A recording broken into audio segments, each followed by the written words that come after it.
आणि आज त्या भागामध्ये मोठ्या प्रमाणावर उद्योग सुरू झाले, हजारो लोकांना रोजगार निर्माण झाला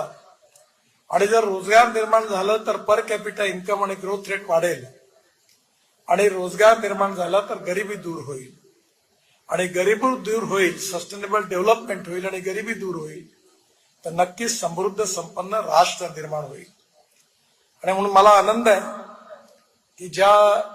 विदर्भामध्ये एकाकडे सगळ्याच क्षेत्रामध्ये उत्तम काम होत आहे, कृषी क्षेत्रामध्येही चांगलं काम होत आहे, AI इन ऍग्रिकल्चरची सुरुवात झाली आहे, संत्र्यामध्ये, सोयाबीनमध्ये, कापसामध्ये अनेक रिव्होल्युशनरी प्रयोग सुरू आहेत.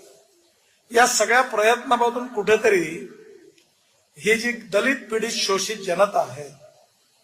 जे तरुण बेरोजगार तरुण आहेत, जे गरिबीमुळे कुठल्याही प्रकारच्या शिक्षणापासून, स्वास्थ्यापासून, सेवेपासून वंचित आहेत, त्या जीवनात कुठेतरी विकासाचा प्रकाश, आशेचा सूर त्यांना गवसणार आहे आणि त्यामुळे अतिशय उत्तम रीतीचं हे कार्य झालं. संदीपच्या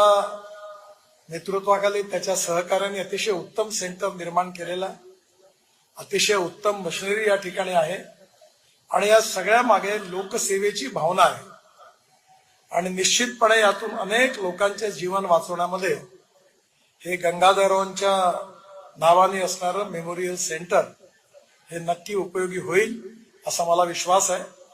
मी गंगाधररावांच्या स्मृतींना अभिवादन करतो. देवेंद्रजींना आणि संदीपच्या बरोबर त्यांचे सगळे संचालक मंडळी आहेत, त्यांनी अतिशय उत्तम आदर्श अशा चांगल्या समाजकारणाची या उपक्रमाने सुरुवात केली आहे